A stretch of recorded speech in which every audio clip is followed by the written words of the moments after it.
Saudações a todos. Vamos retornar falando dos nossos vídeos que a gente costumava fazer de uma forma mais efetiva, falando de Enem, vestibulares, e principalmente o pessoal que está no terceira série do ensino médio, assim, fica aquela dúvida assim, pô, qual é a dica para a gente começar a estudar biologia, né, nessa época, assim. Uma coisa geral que dá para fazer é acessar, digamos assim, um site de qualquer questão de vestibular, ou de concurso que tenha, digamos assim, uma diversidade de questões de biologia, né? Aqui peguei como exemplo, né, questões do vestibular da Universidade Estadual do Amazonas, se eu não me engano, 2018 aqui, envolvendo questões de conhecimentos específicos, né, na área de biológicas, né? E aqui a gente começa a explorar todo o conteúdo desde lá do nosso, né, na primeira série do ensino médio, né, ou até mesmo nos anos finais do fundamental, que a gente começa a trabalhar a questão de classificação zoológica, mas essa questão é bem interessante para a gente já dar uma recordada e já começar a testar nossos conhecimentos, né? A análise dos nomes populares e científicos de algumas espécies, né, de répteis brasileiros.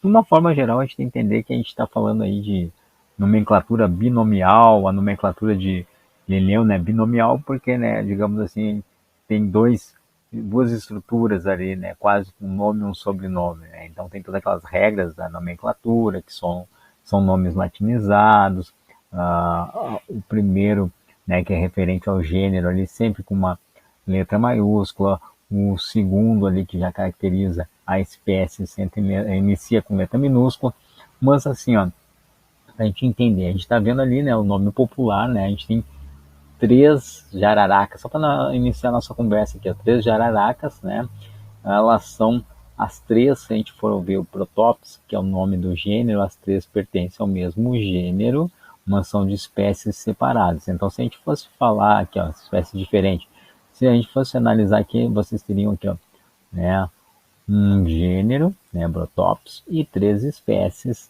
né, de jararaca, né? E na pergunta aqui vocês vão observar que fala de jabuti, jacaré, né? A gente pode ver que esses jabutis aqui, ó, os dois também pertencem ao mesmo gênero. No jacaré aqui a gente também tem os dois pertencendo ao mesmo gênero. E tem esse jacaré aqui que pertence a um gênero diferente. Então, se a gente for analisar a questão aqui, com base nas regras taxonômicas da nomenclatura dos seres vivos, os animais citados na tabela pertencem. Bom, vamos começar pela questão de gêneros aqui, ó. Ó, igual, igual, igual, igual, igual, 2, igual, igual, 3 e esse aqui 4. Então a gente tem quatro gêneros diferentes, né, aqui, e total de espécies, vamos lá, 1, 2, 3, 4, 5, 6, 7, 8. 8 espécies. Então nossa resposta aqui de cara seria já quatro gêneros, né, e 8 espécies, né? Bem tranquilo, né, para a gente começar a aquecer, né, na resolução de questões diversas de biologia, né, de uma forma geral, vamos falar de biologia geral aqui. Bom, vencemos essa questão de sistemática, taxonomia aqui, tem uma outra questão que já envolve até um pouquinho lá da primeira série mesmo, do ensino médio, quando a gente fala de ácidos nucleicos, de nucleotídeos, nucleosídeos, mas vamos entender assim, a análise bioquímica de um trecho de uma molécula de DNA de uma bactéria revelou a presença de 33 nucleotídeos. Nucleotídeos, pessoal, só para a gente entender assim, ele é formado assim, tem a base, essas bases nitrogenadas, né, elas têm uma pentose, né, tem a ribose, no caso do RNA, e a dexorribose, né, no caso do DNA, e né, um elemento fosfato ali, né, diferentemente do nucleosídeo, que a gente só considera a base e a pentose. Né. Então, olha, essa diferença entre nucleosídeo e nucleotídeo é bom sempre dar uma lida, porque acaba às vezes aparecendo em questões. Mas o que nos interessa é saber a distribuição das bases. A gente sabe que a base nitrogenada timina, ela faz no DNA timina, guanina, e no RNA com a uracila, né? E da mesma coisa tem as outras bases lá, que é adenina, citosina, né? Que são os pares ali. Então, se eu tenho 33, se eu tenho que ver um espectro de 100%, né? Então, obrigatoriamente eu tenho que ter 33%, né, da guanina, ou da uracila ali para fechar essa questão aí. Se a gente for observar, tem esses 17%, não chega a estar errado, porque a gente vai ver o restante, se a gente for dividir o restante do valor lá, né, que dá 34% dividido por 2 dá 17, né, seria entre adenosina e citosina, né. Mas no caso aqui, a resposta é que a uracila e guanina são ambas de 33%. Uma questão bem rápida de se resolver, tranquilo, mas é interessante ver essa distribuição, sempre pensando no 100% e cuidando dessas questões de bases aqui, quem faz parte com quem, a questão do RNA, que daí a timina ali vai fazer base com a uracila. Voltando agora, vamos seguir por uma questão aqui que já envolve também um pouco lá de zoologia, né, mais citologia de uma forma geral, mas a figura ilustra um processo fisiológico realizado numa célula típica de um determinado grupo de seres vivos.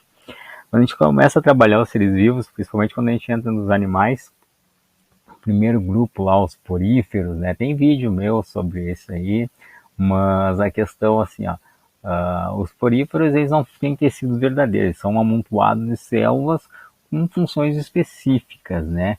Então a gente tem que entender um pouquinho o tipo de célula ali. Vocês podem ver que ela tem um flagelo, né? E ela está fazendo um processo, né? Ela auxilia na captura, né? O movimento aqui dos fragmentos de alimento que vai passar pelo, são filtradores, digamos assim, os poríferos, e lá para se alimentar, né? Então, se a gente for ver assim, a gente tem que ver, tem questões, nomes parecidos, ó.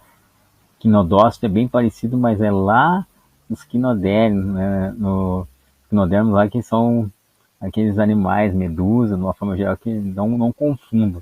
O que a gente está falando aqui é de coonócito, que é esse tipo de célula aqui. Então a gente tem o coonócito, já juntou com a questão da fagocitose, e o filo que eu estava falando para vocês, que são os poríferos. Então a resposta aqui seria a letra D. Porque só para a gente ir exercitando a nossa capacidade de análise e buscar a resposta correta de uma forma geral. Bom, ó, uma questão de microscopia. Isso aqui a gente tem que fazer uns análises, né?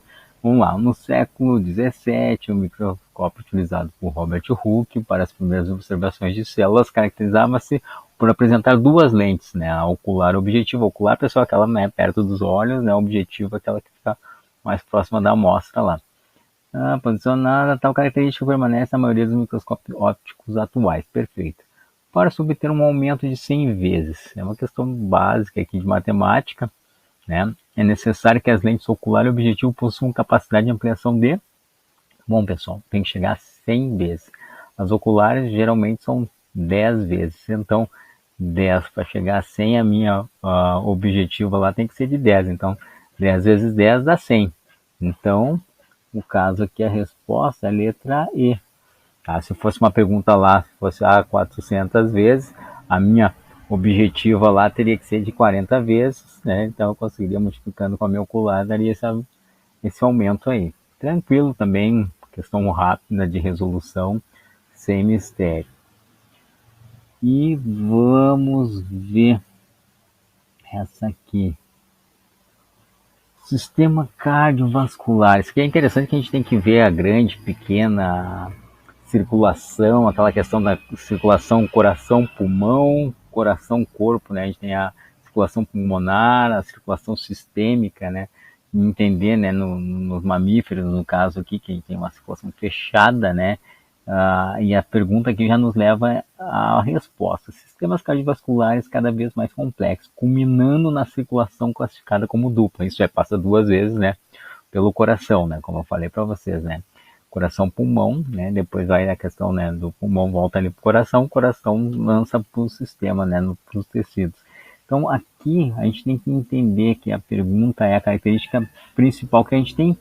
O coração está dividido em estruturas ali, em cavidades, né? Se a gente for ver a porção anterior, né, a parte de cima onde chega o sangue, né, até o sangue que chega no corpo, o sangue que chega do pulmão, né, porque aí aqui entra ali, ó, circulação dupla, né, então tá essa chegada dessas duas vezes. A primeira vez chega numa situação ali, corpo, coração, e pulmão, coração. Por onde que isso chega? Então, a gente tem que entender que, né, sempre a palavra átrio, né, de entrada, né, então a porção anterior do coração dividida em 2 átrios. Essa seria a resposta, né, a resposta correta, né, para a gente entender, né, que é uma característica obrigatória ali. Só que também a gente às vezes confunde, o coração é dividido em 2 átrios e 2 ventrículos também, né? Então essa questão às vezes leva uma dúvida aqui. Mas uma característica principal é essa questão de chegar, né, nos átrios ali, né? Até porque a gente tem circulação fechada e animais que têm a estrutura de um único ventrículo, né? Então tá, pessoal, isso aí é só para a gente jogar assim, ó. Vocês procurem né, um vestibular qualquer, biologia, e tentem responder com todo esse repertório de conhecimento que vocês adquiriram, né, esses 3 anos, né, que compreende as 3 séries do ensino médio, né. Vai ter mais vídeo, né, explorando outras questões aí, mas aqui a gente passou por um pouco de citologia, envolvendo ácidos nucleicos, falamos também, né, de alguma questão de zoologia, classificação, fisiologia humana, rapidinho, né, em 10, 15 minutos de perguntas e respostas, a gente aprendeu bastante aqui. Feito, pessoal, um grande abraço, até um próximo vídeo.